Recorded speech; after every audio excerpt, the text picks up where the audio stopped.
Canada. I'd love to hear how many here are familiar with Engineers Without Borders Canada. Wonderful. How many here have heard Engineers Without Borders members speak about the organization? Great. So I'm going to give you a quick introduction about Engineers Without Borders, but I'm not going to speak about it for the majority of my time with you here. Engineers Without Borders Canada, we're an NGO that works on international development. We work specifically in Africa. We have 16 ventures and 4 programs spanning work in all of Africa, but also lots in Canada.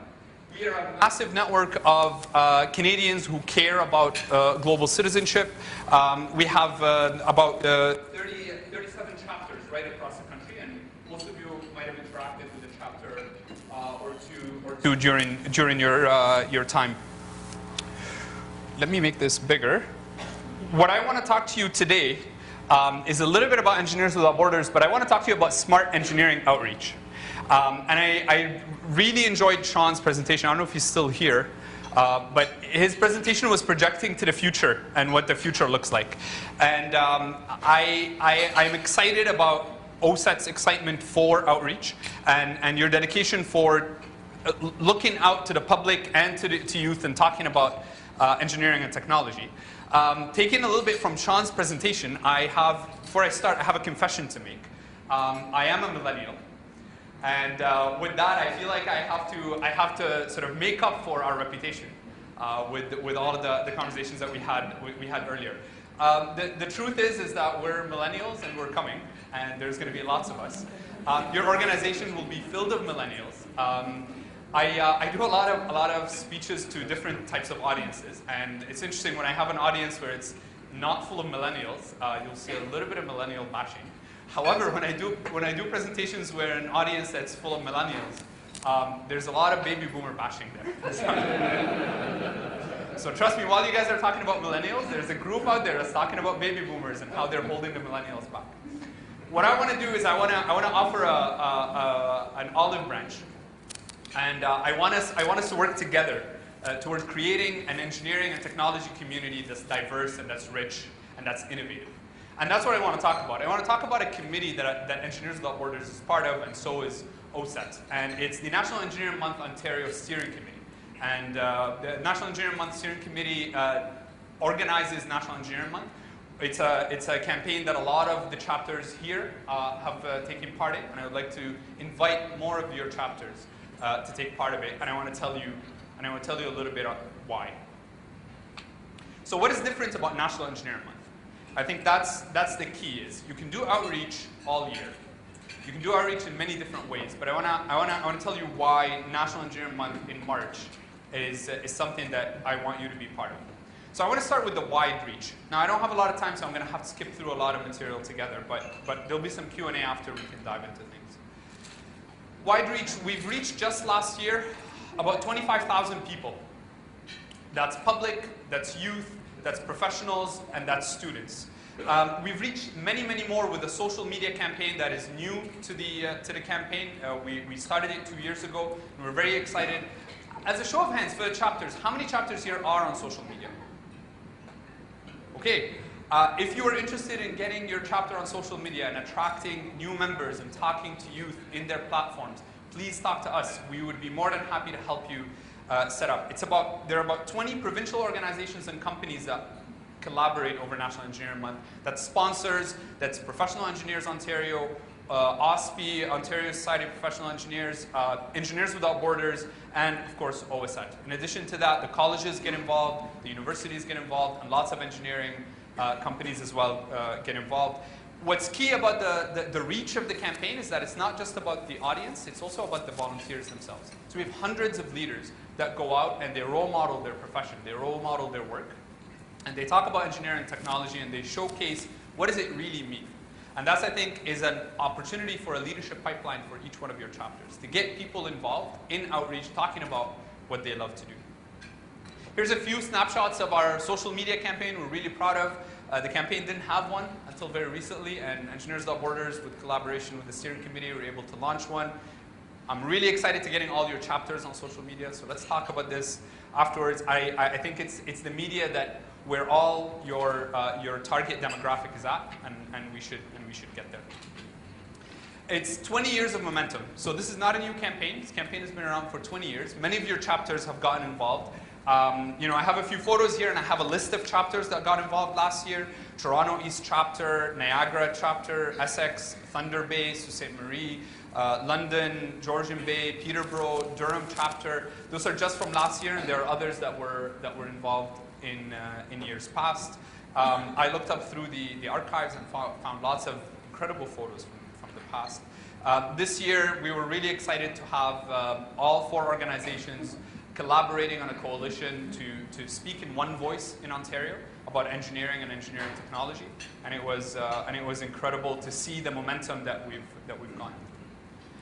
The part that I'm really excited about is our outreach message analysis, and this is my pitch to you for why National Engineering Month, in its coalition, in its current form, something that I'd love your chapter to be part of. We have a perception problem in engineering and engineering technology.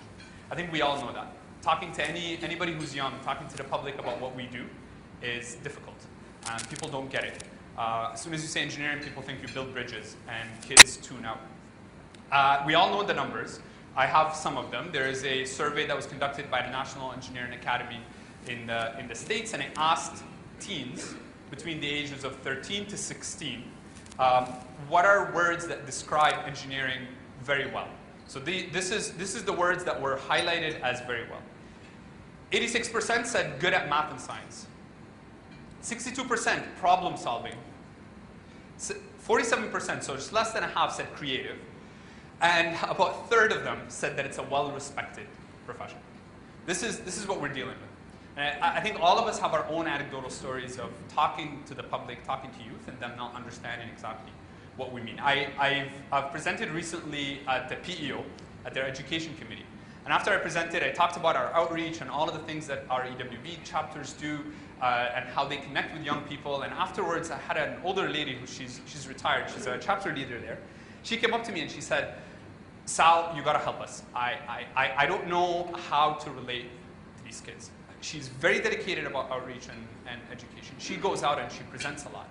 But she says, as soon as I stand up there, I see all these 13-year-old girls, and I start talking. They look at me and they say, I don't want to end up like her. She wrinkles and hair all over the place. It's an old style. She's like, I know I'm losing them. I'm not hip. I'm not speaking their language. And as soon as I talk about engineering and technology and how I want more young girls to enter that profession, I am losing them. She's like, help us. Like, how do we do it? She said, before every presentation, she looks through her wardrobe and she finds the hippest jacket. And she puts it on and she tries it. And she hikes up her skirt just a little bit. So that way it doesn't look like an old lady skirt, because she wanted to relate to youth. But to me, the message is that it's not about using hip language, and it's not about hiking up her skirt. I think there's something else. Think of a moment that you've spoken about engineering to youth or to the public. I think when we talk about engineering, this is what we talk about. Right? We talk about how we do our work. We talk about how technology works. We talk about, bridges. If we're talking about them, we're talking about the steel, the concrete, the sensors we put in there, the timelines, the detectors. We go right into how we do things. But the public, this is what the public sees. The public sees a bridge. They see connecting them to grandma on the other side of the road. They see two to A and B connected, and you being part of that connection. We never talk about this. What we spend most of our presentations when we're talking to youth and the public, we talk about this, and they tune out in 5 minutes. So what we did is we started working with chapters as part of the steering committee to analyze what is it that we're doing. Why are we missing the point when we're doing outreach? So we came up with a framework. This is how outreach happens right now. You do an activity, and you hope that the output is good. The activity can be a water filtration exercise or a bridge building competition, and the output is number of attendees to the workshops, number of galas. You kind of measure the number of ads that you do, number of people coming in. Our philosophy is that this should be the model. It should be activity, message, outcome. We need to start focusing on what is the message that we're sending to youth, what is the message that we're sending to the public. And what we realized, and I was a little bit of a surprise, that there's a lot of people doing outreach, but there's equal number of people that are doing outreach research. there's a lot of literature in American universities and in Canadian colleges and universities, in a lot of researchers that are essentially asking the question, why are youth not resonating with the engineering message? We did some more research, and I want to point you to a really interesting report and a website, engineeringmessages.org. What they did is they did focus groups with youth, and they asked them the question, what resonates with you? What are the engineering, when you hear an engineering presentation, what is it that attracts your attention? And the least appealing messages about engineering and technology is that engineering and technology links science to the real world. The most appealing messages is that it makes a world of difference. When you talk about health, happiness, and safety, when you talk about creativity and problem solving, the least appealing one is connecting science to the real world. When we surveyed participants in National Engineering Month, organizers like yourself, and we asked them, what is the message? What is the number message you're sending to all the kids? And they said, engineering and technology is about connecting science to the real world. But we have data that says that is not the message that you should be sending. As soon as you get up there and you start talking like this, you lost your audience. So what we did, we dove and we analyzed our audience, and we did an audience segmentation exercise for the different types of audience that we have in National Engineering Month. Then we looked at the different types of activities that we take place, so the workshops, speakers, and networking events. And then we started looking at how can we change the activities to make sure that the message that's sent is one that resonates with youth and that appeals to the demographic that we're working with. So let me give you an example of a chapter that we worked with and the activity that they did. So we worked with the chapter closely, and our motto was focus on the hidden message. And focusing on the hidden message, we went to the go-to exercise for talking about engineering and technology. Bridge building competition. You get popsicle sticks and you build the bridge, and you kind of connect the bridge from one end to the other. But then if you think about the bridge building competition for a second, it is, when you do it, you kind of bring a table to the front and you bring a chair and you just kind of connect them between the two, and then you get the students for an hour or two working on the bridge. The message that you send to everyone that it doesn't matter what point A is, and it doesn't matter what point B is. It can be anything. Engineering and technology is just about building the bridge. And that's, right at that moment, you lose all the students, all the kids that really wanted to understand, why are you building the bridge? Why are you important to society? How are you affecting health, happiness, and safety? So what we did is we took the same exercise. We didn't want to change the chapter's work too much. We took the same exercise and we said, let's put it in context. So we created a map, and we placed the bridge on the map. And we said, for 10 minutes before the exercise, let's get the students to calculate the route that an ambulance would take between point A and point B on the other side. And then with the bridge, that they'll choose where it goes based on the span, they can calculate how much savings of an ambulance time that would be. Linking their work, their bridge building competition, back to health, happiness, and safety. It's simple twists on the same exercise. It won't take your chapter long to change, but it's just a matter of focusing back on the message. The result, we believe that the result would be a diverse community of engineering and technology practitioners.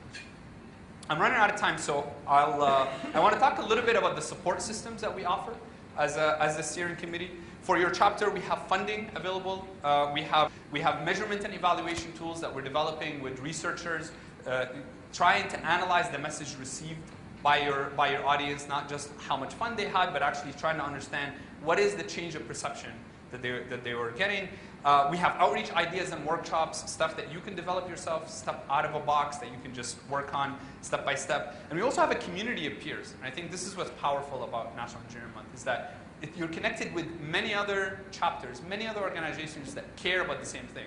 So something that's not working here, we can go to London, Ontario, and see if it's working there. If something is working in London, Ontario, we can take that to Ottawa, and we can try it in Ottawa. So this is an invitation to you to join a movement. We want to change public and youth perception. March 1st to 31st, 2014. I'd love for your chapter to get involved. We can get all the funding that we want. We can get money. We can buy ads. We can put them on the side of buses. We can make YouTube videos. You can make anything. But the most powerful tool to outreach is you speaking to someone. That remains you role modeling your profession and talking about it in an effective way. So if you're already a participant, like the Durham chapter, Toronto East chapter, are you interested in message support? Are you interested in even reaching more audience? Let's get you talking to more people. If you're not currently a participant, are you interested in training? Are you interested in mobilizing your chapter? Is there a champion in your chapter that's really interested in outreach? Let us talk to them. Let us help you attract more people and get them engaged in your chapter. I think together we can build a movement to change public perception and inspire a new generation of engineers. And I believe that working with a campaign that has many different organizations offers a tremendous platform for all of the chapters, all of the colleges, all of the members of the engineering and technology community to reach its goals. I wanted to thank you guys for bringing me out here and for being able to speak about something that I'm really passionate about. Oacett has been an incredible supporter for Engineers Without Borders. Thanking, of course, I guess now past president Rod McClog for his leadership in the engineering community. Stephen as well. We're looking forward to collaborating over the next year. Oacett volunteer Tara Wilburn, who has done incredible amount of work for the committee, and her dedication is incredible. She's linking the engineering and technology voice onto the committee. So it's not only an engineers, full stop. It's an engineering and technology message that is being sent. Oacett staff, of course, Michelle, who has been an incredible supporter. I think Oacett is leading organization for change. I'm working with a lot of organizations, and I'm really inspired by the way that you guys are. You have a vision for the future moving forward. I want to thank David Thompson for inviting me here and for him building bridges across different organizations. And yeah, with that, I wanna close it, and I think I have a few minutes for questions. I have a quick question for you. Yes. I've recently in the technology field and such, and I wanted to be part of the National Engineering Week going into the schools. However, my company, I don't want to throw them under the bus, wasn't very supportive of it. Is there any sort of marketing material that I could present that would, like, other than my own word, obviously I went to bat as well for it. Is there any sort of promotional material that I can get from you that I can present to my company and say, hey, this is, other people are on board, let's get on board with it. That shows a little bit, like, so I'm not just sending an email, hey, it's National Engineering Week. Yeah, absolutely. Is it that you're looking for them to sponsor, or how are you looking for them to support? Work hours, it's not always appropriate. Like a lot of the school stuff, not necessarily that everything's to do with the school, but you have to correlate with your work, and that's where I found my stepping stone was a little bit lacking, is I didn't have enough information to give them. Like obviously, I could give them what I could. Great. But if I had that support through the organization as well, that. We have some of that now. Okay. We have a website that is rich with information, and I think that's a great idea that if this lowers the barrier for you to participate, I definitely will put it in there and it'll be part of 2014. Thank you very much. Any other questions? Great. Before I close, I understand that it's officially the weekend that marks the passing of the torch between President Rod and President Stephen. So I had the opportunity to meet with Rod and speak with him at length at the kickoff for National Engineering Month, and he's been a great supporter. On behalf of the National Engineering Month Steering Committee, I don't know if he's here in the room, and on behalf of Oacett, I would love to give you a token of our appreciation and something to remember National Engineering Month and your time that you spent helping us out with. Something small for you to remember us.